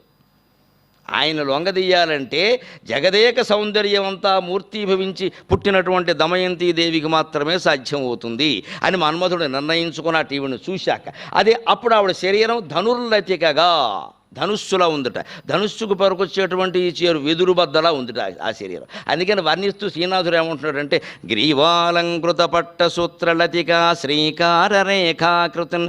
ఆవిడ శరీరం ధనుస్సు అయితే ఆ ధనుస్సు చివర మన వాళ్ళు నారి బిగించి జారుముడు వేస్తారు కదండి, ఇలా గట్టిగా లాగి ఒక ముడి వేస్తారు. అంతేకాదు, మీరు శ్రీరాముడు, అర్జునుడు మొదలైన వాళ్ళు ధనుస్సులు, సినిమా రంగంలో ఎన్టీ రామారావు గారు వాళ్ళు ధనుస్సులు పట్టుకున్నప్పుడు చూస్తే ఆ ధనుస్సు కొస నుంచి ఒక జారుముడులా కుచ్చులా ఉంటుందండి. సరిగ్గా ఆ ధనుస్సు ఆవిడ శరీరం అయితే, ఈ మెడలో ఉండే పట్టసూత్రం శ్రీకారం దానికి ఇలా వేలాడుతున్న కుచ్చుముడిలా ఉన్నాయి. దీన్ని చూస్తే గ్రీవాలంకృత, మెడలో ఉన్న ఈ పట్టసూత్రం శ్రీకారం రూపంలో ఉన్న పట్టసూత్రాన్ని చూస్తే సరిగ్గా ధనుస్సుగా మన్మధుడు దీన్ని ఈ శరీరాన్ని తీసుకుంటాడు. అంటే ఈవిడ ఆయనకే చూసిందంటే అయిపోయినట్టే ఇంకా అని మన్మధుడు, మన శ్రీనాథుడు ధైర్యంగా ఉన్నట్టు. మన్మధుడు ఇంకా నాకు ఆయుధం దొరికిందిరా, ఇంతవరకు లొంగలేదుగా, నేను లొంగుతాడని చెప్పేసి. అయితే ఆ ధనుస్సు ఎలా ఉండాలి? ఎప్పుడైనా ధనుస్సుకి గడ, వెదురుగడ పనికి రావాలంటే ఎలా ఉండాలి అని వెదురుగడకి దమయంతికి శ్లేషార్థంలో శ్రీనాథుడు 2 మాటలు చెప్పాడండి. దేవి అవ్రణవంశ సంభవ గుణాన్వీతన్ నేను.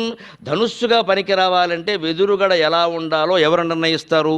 గిరిజనులు నిర్ణయిస్తారు. అరణ్యాల్లో ఉండేది వాళ్ళు వెదురుగడలు పెంచిన చోట అలా దొరికింది కదా అని వెదురుగడ్డ తీసుకెళ్ళి ధనుస్సు చేయరు. అది ధనుస్సుకు పనికొస్తుందో రాదో, పులిని వేటాడినా, సింహాన్ని వేటాడినా, అడవి పందిని వేటాడినా ఆ బద్ద పనికొస్తుందా, మధ్యలో విరిగిపోతుందా అని చూసుకోవాలి కదా. అందుకని వాళ్ళు ఒక నిర్ణయం తీసుకుంటారట. అవ్రణవంశ సంభవ, వెదురుగడకి ఎక్కడైనా పుచ్చు పట్టడం, చెదపట్టడం లాంటివి ఉంటే ఆ వెదురుగడ పనికిరాదు. అందుకే అవ్రణ వంశ సంభవ, వ్రణములు లేని వంశంలో పుట్టింది. వంశం అంటే అర్థం వెదురుగడ. అందుకే వంశీ అంటే మురళి, వంశీకృష్ణ అంటే మురళీకృష్ణ. వంశము అంటే అర్థం వెదురుగడ, వెదురు. అందుకని వంశీ అంటే మురళి, వెదురు నుంచి తయారైంది కదా. వంశీకృష్ణ అంటే ఎంత అర్థం, మురళీకృష్ణ అంటే ఎంత అర్థమో వంశీకృష్ణ అన్న అంతే అర్థం. అందుకని అవ్రణ వంశ సంభవ, చెదలు కానీ పుచ్చు కానీ లేనటువంటి వెదురుగడనే ధనుస్సుగా స్వీకరిస్తారు కదా. పైగా గుణాన్వీతన్, ధనుస్సుకుండే వింటి నారిని గుణము అంటారు సంస్కృతంలో, గుణాన్వీతన్. అప్పటికే ఈ పట్టసూత్రం అనేటువంటి గుణము వింటి నారి దానికి అమర్చబడి ఉంది. పట్టసూత్రం అంతా వింటి నారి. ఆ చివర జారుముడు ఉందే శ్రీకారంలో, అది ధనుస్సు చివర ఉండే కుచ్చు లాంటిది. ఇలా అంతా సిద్ధంగా ఉంది కాబట్టి ఖచ్చితంగా తీసుకుంటాడు. ఇందులో రెండో అర్థం ఏమిటంటే అవ్రణ వంశ సంభవ, మత్స పెట్టలేనటువంటి వంశంలో పుట్టిందండి దమయంతి, చాలా గొప్ప వంశం అని అర్థం. ఖచ్చితంగా మంచి సంతానం కలగాలి అంటే ముందు తల్లి తండ్రి శీలవంతులై ఉండాలి. ఆ వంశం 7 తరాలుగా మంచి వంశం అయితే పిల్లనిచ్చేవారు పూర్వం. అందుకే పిల్లనివ్వాలంటే పూర్వం వీళ్ళు వెళ్ళేవారు కాదు. ఆ ఊళ్ళో పలానా వాళ్ళు అన్నారు, వెళ్ళి ఎంక్వైరీ చేయమని ఇద్దరిని పంపేవారు. వాళ్ళు వాళ్ళకి చుట్టాలు కాదు, వీళ్ళకే చుట్టాలు కాదు, ఊరికే పంపేవారు. బాటసార్లు వెళ్ళినట్టుగా వెళ్ళేవాళ్ళు. ఆ వంశాన్ని గురించి ఊళ్ళో అంతా విచారణ చేసేవారు. అంతా బాగుందండి, ఈ వంశంలో అంతా మంచివాళ్ళేనండి, సద్గుణం, చాలా చక్కని సంతానం కూడా కలిగారండి, ఆడపిల్లలు కూడా చాలా యోగ్యులండి, అంతేకాదు ఎవరికి అంటువ్యాధులు, మరణాంతక వ్యాధులు లేవండి, ప్రాణాంతక వ్యాధులు లేవండి అని ఎంక్వైరీ విచారణ చేసుకున్నాక అప్పుడు వచ్చి మేము పిల్లనిస్తామని చెప్పడం, లేదా వాళ్ళు పిల్లని చేసుకోవడం జరిగేది. ఇవాళ ఏమీ లేదు, నెట్లో చూస్తున్నాం శుభ్రంగా మనం. వాళ్ళు ఏదో నెట్టేస్తున్నారు, మనం ఇంట్లోంచి బయటికి నెట్టేస్తున్నాం, వెళ్ళడం సరిపోయింది. మేము చూసాం, మా ఇష్టమైన వాళ్ళంటే మనకెందుకు వచ్చిందని 2 అక్షంతలు బారేస్తున్నాం. ఏ విధమైన విచారణ లేదు. అందుకని అవ్రణ వంశ సంభవ, వంశంలో ఆ కుటుంబంలో కూడా ఎక్కడా లొసుగులు కానీ, దెబ్బలాడుకుని విడిపోవడాలు కానీ, గర్భస్రావాలు ఎక్కువగా జరగడం కానీ, అంటువ్యాధులు కానీ, ప్రాణాంతక వ్యాధులు కానీ ఉండకూడదు. ముఖ్యంగా ఆడపిల్ల లేని ఇంట్లో ఆడపిల్లని ఇచ్చేవారు కాదు. ఆడపిల్లలు లేరండి, వాళ్ళకి కష్ట సుఖాలు వాళ్ళకేం తెలుస్తాయండి, మేము పిల్లని ఇయ్యమనేవారు. చాలా యాతన పడిపోయేవారు. ఆడపిల్లలు లేకపోతే 4 మగ పిల్లలు ఉన్నారండి, పెళ్ళిళ్ళు ఎలా అవుతాయి అనేవారు అప్పట్లోనే, 100 ఏళ్ల క్రితమే. ఎందుకంటే ఆడపిల్లలు లేని ఇంటికి ఇచ్చేవారు కదా. మీకు అమ్మాయి లేదండి, మీకు ఏం తెలుస్తుంది కష్టం, మీకు ఇస్తే వాళ్ళు అప్పుడు బాధపడేవారు, బాబా ఆడపిల్లలు కనలేకపోయారు. అందుకని ఖచ్చితంగా ఆడపిల్ల కనాలని దేవుడికి దండం పెట్టుకునేవారు. తర్వాత ఆడపిల్లల పట్ల ఎంత ఘోరంగా ప్రవర్తించామో మనకు తెలుసు. కేవలం డబ్బే ప్రపంచం కాదండి, మానవత్వం, విలువలు చాలా ఉంటాయి. ఉభయులు ఉండాల్సిందే. స్త్రీల సంఖ్య ఎక్కువైనా, పురుషుల సంఖ్య ఎక్కువైనా ఏది ప్రమాదం. ఈ 2 కాని వాళ్ళ సంఖ్య ఎక్కువైతే మరీ ప్రమాదం. అవన్నీ చూసేవారు. అవ్రణ వంశ సంభవ, ఇటువంటి లోపాలు లేని కుటుంబమా కాదా. ఆ పైన గుణాన్విత, అమ్మాయి గుణాన్వితగా మంచి గుణాలు ఉండాలా వద్దా. గుణాన్ని చూసి పెళ్లి చేసుకోవాలి కానీ రూపాన్ని చూసి పెళ్లి చేసుకున్నానంటే, ఇవాళ అమ్మాయిలు అబ్బాయిలు కూడా వాళ్ళు ఎంచుకుంటున్న వాళ్ళని మీరు గమనించండి. నాకు నచ్చింది, ఈ బతుకు చచ్చింది. ఏమిటి ఇక్కడ నచ్చడం? నచ్చడం అంటే ఏమిటి? ఏం చూసావు నువ్వు? ఏం చూడగలడు? మోజులో ఉన్న అబ్బాయి ఏం చూస్తాడు, మోజులో ఉన్న అమ్మాయి ఏం చూస్తుంది? నాకు నచ్చింది. నాకు సినిమా హీరోలా ఉన్నాడు. హీరోలా ఉంటే సరిపోయిందా? కాపరాలు చేయొద్దా? అది వాళ్ళకేదో నచ్చే ఒక స్టైల్ ఉంటుంది. కళ్ళజోడైన స్టంట్ చేస్తూ, ఫైటింగ్ చేస్తూ కళ్ళజోడ పైకి విసురుతాడు. ఆ విసిరిన కళ్ళజోడ కిందకు వచ్చేలాగా ఇద్దరిని కొడతాడు. ఈలోగా ప్రేక్షకులందరినీ కొట్టాడు 200 చొప్పున, మనిషికి 200 ఇచ్చుకుని కొట్టాడు. అది జోడు వీడు అలా స్టైల్ అంటాడు. రేపొద్దు నీ కళ్ళజోడు విసిరినట్టే కట్టుకున్న దాన్ని కూడా విసురుతాడు. ఈ స్టైల్ చూసే పెళ్లి చేసుకునేది. సినిమా వినోదం కోసం, ఆనందం కోసం చూడాలి కానీ మన జీవితంలో అది ఆదర్శం అంటే అలాగా. కానీ వాళ్ళు అలాగే ఉన్నారు, వాళ్ళు ఎంచుకుంటారు. లేదా వీళ్ళు ఎంచినా కూడా పర్వాలేదని నెట్లో చూశారండి అన్నీ కొని. ఏమిటమ్మా నెట్లో ఏమిటి చూస్తారు, ఏం పెడతారు, అందులో ఏమి వివరాలు తెలుస్తాయి? ఆ ఊరెళ్ళకుండా మనకు ఎవరో తెలుసుకోకుండా వాళ్ళ కుటుంబం, వాళ్ళ కులం, మతం, ఆచారం అన్నీ చూసుకుని వాళ్ళ సాటి కులస్తుల్ని విచారణ చేసి, బాబు వీళ్ళకి ఏమిటి అంటే, సరేనండి ఇప్పుడు తమ్ముళ్ళు పుచ్చేసుకున్నారా అని అడుగుతాడు వాడు. ఎందుకంటే పుచ్చుకుంటే ఇంక చెప్పడం పాపం, సంబంధం చెడగొట్టు. తమ్ముళ్ళు లేదు కాబట్టి కూర్చోండి చెబుతానంటాడు. పుచ్చేసుకున్నామంటే సరేలేండి ఇంక అయిపోయాక చేసేదే ఉంది, వెళ్ళండి అంటాడు. మీ కర్మ అనమాట. అంతే ఇది. అందుకని గుణాన్విత, గుణవంతురాలా కాదు. గుణాన్ని ఎప్పుడు కుర్రాడు కానీ అమ్మాయి కానీ ఎలా ఎంచుకుంటారండి? పెద్దవాళ్ళు చూడగలరు కానీ గుణాన్ని. అవ్యరణ వంశ సంభవ గుణాన్వేతం. ధనుస్సు పరంగాను అమ్మాయి పరంగా నేను కాయజుండ ఆవిర్భావరతిని ధనుర్లతికగా అంగీకరించున్ బలే పూవింటన్ నిషధాధినాథు గెలువన్ బూనంగరాకుండుటన్. ఈ పద్యంలో మన విద్యకి వ్యక్తిత్వానికి చిన్నప్పుడే నేర్పాలనే విషయం ఎక్కడుందండి? నాకు కాస్త సూక్ష్మంగా చదివితే ఆలోచించి నేను శ్రీనాథుడికి నమస్కారం చేసుకున్నా. ఎన్ని రహస్యాలు ఉంటాయ్యా తెలుగు సాహిత్యంలో అని. గిరిజనులు ధనుస్సు కోసం ఒక వెదురుబద్దను ఎంచుకునేటప్పుడు ఏం చేస్తారు? ఈ పట్టసూత్రం ఎందుకండి? ఎరుపు రంగు పట్టసూత్రం ఏమిటండి? శ్రీకారం ఏమిటండి? వీటి వెనకాల ఉందండి రహస్యం. గిరిజనులు ధనుస్సు కోసం ఈ వెదురుబద్ద సరిపోతుందా లేదా చూసుకోవడం కోసం ఏం చేస్తారంటే, వెదురు మొలక దశలో ఉన్నప్పుడే, మొలక దశలో ఉంటుంది అది, ఒక మొక్క అవ్వాలంటే ముందు మొలక, పిలక, అవి ఎదగాల, మొక్క, మాను, కొమ్మ, రెమ్మ, చిగురు, ఆకు, పువ్వు, పిందె, కాయ, పండు, ఈ దశకి రావాలి కదా. అది మొలక దశలో ఉన్నప్పుడే వెదురుగడ కాబట్టి లోపల హాలో ఖాళీ కూడా ఉంటుంది. మొలక దశలో ఉన్నప్పుడు ఆ ఖాళీలో నుండి సింధూరం పోసేవారట. సరిగ్గా ఆంజనేయ స్వామికి వాడతారే సింధూరం. ఆంజనేయ స్వామికి సింధూరం ఎందుకు వాడతారంటే ఆయనకి ఇష్టమని గుండెండా నింపేయకూడదు, మరకలు అయిపోతాయి. ఆ స్ఫూర్తి గ్రహించాలి, ఎందుకు ఇష్టం అనేది గ్రహించాలి. ఊరికే సింధూరం ఇష్టమని కేజీలు సింధూరం పోసి సింధూరం వ్యాపారం చేసేవాళ్ళు బాగుపడతారు, మనకేం ఉపయోగం లేదు. ఆంజనేయ స్వామికి సింధూరం ఎందుకు ఇష్టం అంటే త్యాగం. ఆయన చివరి రోజున రావణాసుడితో యుద్ధం చేసేటప్పుడు రాముడిని భుజాల మీద ఎక్కించుకున్నాడు. అప్పుడు రాముడికి రావణాసురుడిని తట్టుకోవడమే కష్టమైపోయింది. రావణాసురుడు హనుమంతుని మీద కొన్ని వందల బాణాలు వేశాడు. నెత్తుటి కాలువలు ప్రవహించే హనుమంతుని శరీరం నిండా ఆ నెత్తుటి కాలువలు అలాగే ప్రవహిస్తుంటే రామచంద్రమూర్తిని అలాగే మోసి జయం పొందే వరకు మోశాడు హనుమంతుడు. అందుకని ఆ నెత్తుటి రంగులో ఉండే శరీరాన్ని చూసుకుని నేను రాముడు కోసం అని నిలబడ్డాడు. ఆ నెత్తుడి రంగు వర్ణనమే ఆ సింధూరం. అందుకని ఆయన శరీరానికి అలా సింధూర వర్ణ శోభితం అంట. స్వామి బ్రహ్మచారి, ఆయనకి తమలపాకులు ఏమిటి? సుందరకాండ కాస్త లోతుగా చదువుతుంటే అవి బాబా ఎక్కడుందా కీలకం అనుకున్నాను నేను. కీలకం ఏమిటంటే ఎందుకుందంటే, సీతాదేవిని చూసి వచ్చాక మధువనంలో సమావేశం అవుతారు అందరూ కూడా. మధువనంలో అందరూ పుష్పాల మధు అంతా సేవిస్తారు. ఆంజనేయ స్వామి బుచ్చు కూడా ఆయన జితేంద్రియుడు, ఆయన బ్రహ్మచారి, మనోజవం మారుతతుల్య వేగం జితేంద్రియం. ఆయన బుచ్చు కూడా ఆయన అలాగే కూర్చుంటాడు. కష్టపడిన వాడు బాగానే కూర్చున్నాడు, వీళ్ళందరూ శుభ్రంగా కొట్టేస్తున్నారు. అలాగే ఉంటుంది వ్యవహారం అంతా. అప్పుడు ఆంజనేయ స్వామికి సన్మానం చేద్దామని వాళ్ళు అనుకుని సీతాదేవిని చూసి వచ్చాడు. హనుమంతుడికి ఏదో చేయాలనుకుంటే అక్కడ తీగలు ఆకులు తప్పితే ఏం లేవండి. అక్కడ ఉన్న పువ్వులు ఆకులు కోసి పట్టుకొచ్చి వేశారు. అది తమలపాకుల తోట, అందుకని తమలపాకులు ఎక్కువగా ఉన్న విషయం అది. వాడు తాటాకులు ఉంటే తాటాకులే వేసేవారు. అందుకని తాటాకులు ఆంజనేయ స్వామికి ఇష్టం అవుతాయా? వాళ్ళకు ఉన్నది ఏదో వాళ్ళు వేశారమ్మా. దాని అర్థం ఏమిటి? మనం ఏది ఉంటే అది దాంతో భగవంతుడిని అర్చించవచ్చు. చిత్తశుద్ధి ప్రధానం. అంతేగాని నేను 1000 తమలపాకులతో అర్చించా, గుడంతా తమలపాకులతో నింపేసా, సున్నం కూడా రాసే గొడవ లేదు. ఈ వెనకాల ఉండే సాంకేతికత కాదండి, మనం సంస్కారం ఆలోచించాలి. అందుకని సింధూరం అంటే అర్థం అది. ఆ సింధూరం అంటే ఎప్పుడు పౌరుషానికి చిహ్నం. సింధూరం సరిగ్గా ఇంచుమించు రక్తం రంగులో ఉంటుంది. అది రక్తం రంగే సుమారుగా, అది పౌరుషానికి చిహ్నం సింధూరం. అందుకని ఈ వెదురు బాగా పెరిగి పెద్దదై ధనుస్సుకు ఉపయోగపడాలి అంటే అది మొలక దశలో ఉండగానే సింధూరం పోసేవారు. అది సరిగ్గా ఒక 5 అడుగులు 6 అడుగులు ధనుస్సు గడ కావాలంటే, వెదురు గడ కావాలంటే 6 అడుగులు ఉండాలిగా.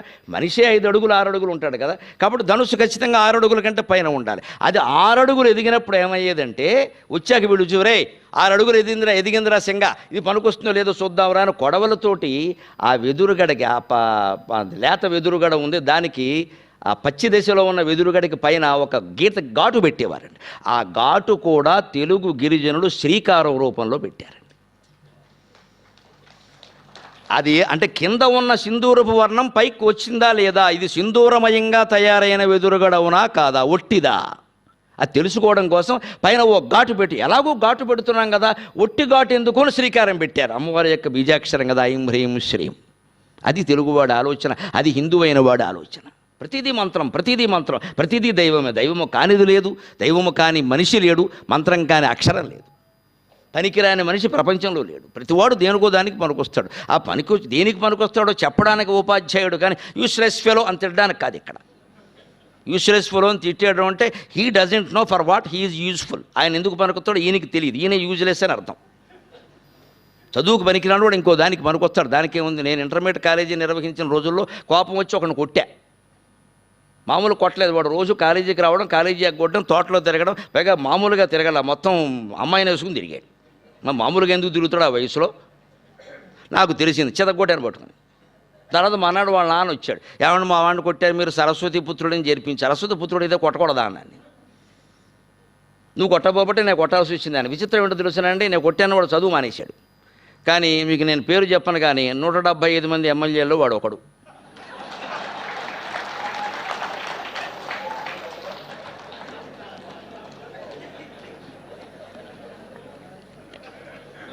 ఓ ఏడాది క్రితం నాకు కనబడ్డాడు. ఎక్కడో చూడడం పెట్టండి బాబు, మీ దెబ్బలు తట్టుకోలేక పారిపోయాను అన్నాడు. బాగున్నా, ఇలా ఉన్నా అన్నాడు. ఇప్పుడు చెప్పండి, వాడు బాగుపడ్డా నేను బాగుపడ్డాను? కానీ పాపం ఆ కొట్టినానండి, ఆ తెలుసు కదండి గురువు ఎందుకు కొడతాడు, ఆ ప్రేమ ఎటువంటిదండి, ఆ గౌరవం. గురువుగారు మీరు అలా ఉండండి, మీకు ఏదైనా వస్తే నాకు చెప్పండి అన్నాడు. సర్లే నీ నెంబర్ నాకు ఇవ్వండి అన్నాను. ఆ గౌరవం పోలేదండి, ఏమాత్రం పోలా. తీసుకోవాల్సిన జాగ్రత్త అక్కడే. మనం అధైర్యపడితే ఎలాగా? తప్పు చేసినా కూడా కొట్టము తిట్టము ఏమి ఇచ్చేము. పిల్లల మనోభావాలు, బొడ్డుడని వాడికి మనోభావాలు ఉంటాయా? కన్న తల్లిదండ్రులకు మనోభావాలు ఉండవా? అందరూ పిల్లల మనోభావాల గురించి మాట్లాడేవాళ్ళే, పెద్దాళ్ళకి మనోభావాలు ఉండవా? పెద్దాళ్ళ మనసులు చచ్చిపోయాయి ఇక్కడ. పిల్లల సైకాలజీ గురించి విపరీతంగా మాట్లాడతారండి. కానీ ఎలా సమస్యల పరిష్కారం అవ్వాలి? వాడు చెప్తే వినడాయే, భయపడితే కుదరదాయే. అమెరికాలో అయితే ముట్టుకుంటే కేసేయే. ఆ వాతావరణం ఇక్కడ కూడా వస్తుంది. ఇంకెలా బాగుపడతారు? అందుకని ఎలా నేర్పాలంటే, వాళ్ళ మొలక దశలోనే సింధూరం పోసి 6 అడుగులు ఎదిగాక పైన ఘాటు పెట్టేవారట శ్రీకారం రూపంలో. పెడితే ఆ శ్రీకారం సరిగ్గా ఎరుపు రంగులో వస్తే అమ్మయ్య ఇది పనికొస్తుందిరా అని ధనుర్లతికగా అంగీకరించుం బలే. అప్పుడు ఆ గిరిజనులు వేటాడడానికి పనికొచ్చే ధనుస్సు బద్దగా, వింటి బద్దగా ఆ వెదురుగడను స్వీకరించేవారట. మొలక దశలో సింధూరం పోస్తే 6 అడుగులు ఎదిగినటువంటి వెదురుగడకి పైన కూడా సింధూరం వచ్చింది అంటే, బాల్యంలో గనక మంచి విషయాలు మనం నేర్పగలిగితే వాడి వ్యక్తిత్వం అంతా ఎంత వికసిస్తుందో దయచేసి ఆలోచించండి. దానికి ఇంకా తిరుగుంటుందా అసలు? వ్యక్తిత్వం నిజంగా వికసించిన వాడి యొక్క ప్రవర్తన ఎలా ఉంటుందంటే, జీవితం అంటే ఎప్పుడూనండి మనం గుర్తుపెట్టుకోవలసింది, నేను చదివిన పుస్తకాల సారంగా చెబుతున్నా, జీవితం అంటే సంఘటనల సమాహారం కాదు. ఒక వ్యక్తి జీవిత చరిత్ర రాసేవాళ్ళు ఎవరైనా ఆయన జీవితంలో ఇది జరిగింది, అది జరిగింది, అది జరిగింది, ఇది జరిగి ఊరికే ఇదంతా సంత. ప్రతివాడి జీవితంలో ఏవో జరుగుతూనే ఉంటాయి, అవమానాలు సన్మానాలు, దానికే ఉంది. అది కాదు, ఆ సంఘటనల సమాహారం కాదు. ఆ సంఘటనల పట్ల ఆయన ఎలా స్పందించాడు అనేది ఆయన వ్యక్తిత్వం. ప్రతి వ్యక్తికి అవమానాలు జరుగుతాయి, సన్మానాలు జరుగుతాయి, దుఃఖాలు ఉంటాయి, సుఖాలు ఉంటాయి. అది కుదరదండి, అవి లేనివాడు ఉండనే. శ్రీరామచంద్రుడికి ఉన్నాయి, శ్రీకృష్ణుడికి ఉన్నాయి, మనం అంతకంటే గొప్పవాళ్ళమా? నేరస్తురాలు కాదని తెలుసు కూడా సత్య హరిశ్చంద్రుడు తన భార్యను నరికేయవలసి వచ్చింది అక్కడ, రాజ్యాంగం ప్రకారం. అంతే. వాడు నేరస్తురాలని చెప్పారు, అక్కడ పట్టుబడింది, ఆవిడ చేతిలో సొమ్ము కూడా ఉంది. ఏం చేస్తారు, వాడు కూడా విసిరేసిపోయాడు. అవన్నీ తర్వాత విషయాలు రాజు చెప్పాడు. ఈయన తలారి వేసేయవలసిందే, వేసేయడానికి సిద్ధపడ్డాడు. పరమేశ్వరుడు అడ్డుకున్నాడు, అది వేరే విషయం. అది ఆయన ధర్మానికి నిలబడ్డా లేదా? ధర్మ సత్యమునకై హరిశ్చంద్రు వంశం అంతరించెడుగాక అని హరిశ్చంద్ర పాత్రధారులు పాడుతుంటే మనం ఏం చేసాం? ఏమి లాగాడరా 6.5 వేసాడరా, వేస్తాడు, ఎక్కే ముందు 3.5 వేసాడు అని పెద్దగా కత్తెత్తి ఖడ్గమా ఏం లాగాడరా అంటాడు. ఇప్పుడు 100 రూపాయలు చదివిస్తాడు కత్తి లాగినందుకు. అది కాదండి మనం సత్యహరిశ్చంద్ర నాటకం ఇంతగా ప్రదర్శించబడింది, కనీసం వేసిన నటులు కూడా సత్యానికి కట్టుబడ్డా, రాగానికే కట్టుబడ్డారు. 6.5 3.5 వేసాడు, 6.5 వేస్తాడు అక్కడ. వేయడానికి ఏమిటి? అదే మనం చూసామంతసేపు. కానీ ఆయన సత్యం కోసం, ధర్మం కోసం కుటుంబ సభ్యులను కూడా దూరం చేసుకుందుకు సిద్ధపడ్డాడే. ఇది కదా నిష్ఠ అంటే. మనం దాన్ని గ్రహించాలి కదా. అహంకారం ఎంత తప్పు, మమకారం అంతే తప్పు కదా. ఇది ఈ కావ్యాల ద్వారా గ్రహించగలిగితే జీవితాలు బాగుంటాయి ఖచ్చితంగా. మనం పెంచే విధంగా మనం పెంచితే తర్వాత వాడి కర్మ, మనం ఏం చేస్తాం. కానీ తీసుకోవాల్సిన జాగ్రత్త ఇది. అందుకే జీవితం అంటే సంఘటనల సమాహారం కాదు. ఆ సంఘటనల పట్ల ఆ వ్యక్తి ఎలా స్పందించాడు అనేది అతని జీవిత చరిత్ర. అది ఇతరులకు ఆదర్శం అవుతుంది ఖచ్చితంగా. రాలిన ఆకు మేల్పసిడి రాగముగా చిగురించు, సాగర ఘోష కావ్యంలోనే రాసిన పద్యం ఇది. ఉగాదిని వర్ణిస్తూ, ఉగాది అంటే ఎంత గొప్ప పండుగ. శిశిర ఋతువు వెళ్ళిపోయి వసంతం వస్తుంది. రాలిన ఆకు మేల్పసిడి రాగముగా చిగురించు ఎండుదై వ్రాలిన మ్రోడు జీవరసరమ్య శిరస్సున పైకి లేచు ఎండుదై వ్రాలిన మ్రోడు జీవరసరమ్య శిరస్సున పైకి లేచు పాల్మాలిన లోకమందు అవమానమొకండు ఘటిల్లెనంచు గగ్గోలుగా నేర్చెదేల పాల్మాలిన లోకమందు అవమానమొకండు ఘటిల్లెనంచు గగ్గోలుగా నేర్చెదేల నవకోరక రాగము కోకిలమ్మయే హేలగ పాడుచున్నది నవకోరక రాగము కోకిలమ్మయే హేలగ పాడుచున్నది ప్రహేళికలన్ పగిలింపరమ్మికన్. ఇది జీవితం. ఆకు రాలినప్పుడు మీరు గమనించండి, శిశిర ఋతువులో ఏం జరుగుతుందో, రాలిన ఆకే చిగురాకు అవుతుందండి. రాలిన ఆకు మళ్ళీ తల్లి కాళ్ళ దగ్గర ఉంటుందండి. అది చితికి జీర్ణమై లోపలికి ఎడుతోంది. అదే చిగురాకు వచ్చేలా చేస్తుంది. అంటే రాలిన ఆకు చిగురాకు అయిందా లేదా? తాతగారు చనిపోతే తాతగారి పేరు మనవడికి పెడతారండి. రాలిన ఆకు చిగురాకు అయింది. అది సందేశం. రాలిన ఆకు చిగురాకైంది. తాతగారు పోయాడంటారేమిటి? మనవడి రూపంలో పుట్టింది ఆయనే. అందుకే తాత పేరు మనవడికి పెట్టేవారు. ఆ తాత పేరైనా పెట్టేవారు, ఈ తాత పేరైనా పెట్టేవారు. అమ్మాయి పుడితే అమ్మమ్మ పేరు మామ పేరు పెట్టేవారు. ఇప్పుడు ఇది మానేశారు. వాళ్ళు ఇష్టం వచ్చిన పేరు పెడుతున్నారు. నేను ఏదో అవధానం చేస్తుంటే అడిగారు, 2 అమ్మాయిలు ఉండారండి. ఒక ఆయనకి పెద్దమ్మ పేరు దీపికండి, రెండో అమ్మాయి పేరు గోపికండి. 2 జాతకాలు ఎలా ఉంటాయని అడిగారు. దీపిక ఎప్పుడు పడుకునే ఉంటుంది, గోపిక ఎప్పుడు లేపుతూనే ఉంటుంది అన్నాను. ఎందుకంటే దీపిక పడుకునే కదా. అవి ఇంటి పేరు ఏది నిర్ణయం చేయమంటారు, పడుకునే అవి లేవదు. ఇంకా గోపిక ఎప్పుడు లేపుతూనే ఉంటుంది. తిరుప్పావై ధనుర్మాసం లేపడమే పని గోపిక. మేలుకోండి కృష్ణుడు పూజకి వేళైంది మేలుకోండి. అందుకని ఇద్దరికి దీపిక గోపిక అని పెట్టారు. దీపిక ఎప్పుడు పడుకునే ఉంటుంది, గోపిక ఎప్పుడు లేపుతూనే ఉంటుంది. ఎందుకంటే జాతకం ఇవ్వటాను. ఇదే పేర్లు పెట్టే విధానం. తాత పేరు అమ్మమ్మ పేరు మామ పేరు ఎందుకు పెడితే ఆ సంప్రదాయం కొనసాగాలి. ఇందాక మనం అన్నయ్య గారి పద్యంలో చెప్పుకున్నట్టే కుటుంబ ఆచారాలు సంప్రదాయాలు ఏవి కొనసాగినప్పుడు దేనికండి ఈ పరంపర? ఇప్పుడు మనం విషయాలు కొనసాగకపోతే వచ్చే నష్టం మన సూర్యవంశమా చంద్రవంశమా? కొంపలేం అంటుకుపోలా. ఈ పరంపర కొనసాగడానికి కదా ఈ తాపత్రయం అంతా. మీరు అంత దూరం నుంచి నన్ను పిలిపించి ఇంత ఖర్చులు మీరు భరించి ప్రయాస నేను భరించి దేనికండి ఇదంతా? ఓ సంప్రదాయం నిలబెట్టుకుందుకే కదా, లేకపోతే ఎందుకు? అది తెలియజేయాలి ఖచ్చితంగా. సరిగ్గా రాలిన ఆకు మళ్ళీ మేలు చిగురు రాగముగా చిగురించున్నట్లు రాలిన ఆకే మళ్ళీ చిగురాకు అవుతుంది. అంతేకాదు, ఎండుదై వ్రాలిన మ్రోడు జీవరసరమ్య శిరస్సున పైకి లేచు. శిశిర ఋతువులో ఎండిపోతుందండి మొత్తం చెట్టు, ఒక్కాకు కూడా ఉండదండి. ఆశ్చర్యపోతే మళ్ళీ చిగురించే అవకాశం ఉందా అనుకుంటాం మనం. మనుషుల జీవితాలు కూడా అంతేనండి. అందరూ దూరం అయిపోతారండి, ఏకాకిగా మిగిలిపోతారండి. ఒక్కోసారి మూడైపోతాడు మనిషి. అయ్యో ఆయన జీవితం ఇలా అయింది ఏమిటి, ఆవిడ జీవితం ఇలా అయింది ఏమిటి అనుకుంటాం మనం. ఏదైనా ప్రమాదంలో అందరూ వెళ్ళిపోయి కుటుంబ సభ్యుల్లో ఒకడు మిగిలితే పరిస్థితి ఏమిటండి? లేదా రకరకాల కారణాల వల్ల దూరం అయిపోతే ఏమిటండి? ఇవాళ ఎండిన మూడులు లాంటి జీవితాలు గడుపుతున్న వాళ్ళ మనలో ఎంతమంది లేవండి. కానీ జీవరసరమ్య శిరస్సున పైకి లేచు. వ్యాపారంలోనో మరో దాంట్లోనో నష్టపోయి, ఉద్యోగం కోల్పోయి, లేదా ఏదో అయిపోయి జీవితంలో అట్టడుగు దశకి వెళ్ళిపోయినా కూడా మళ్ళీ జీవరసరమ్య శిరస్సున పైకి లేచు. సజీవంగా మనం శిశిర ఋతువులో మూడైపోయిన చెట్టు వసంత ఋతువులో చిగురించినట్టే మళ్ళీ ఈ మనిషి పైకి లేస్తాడు.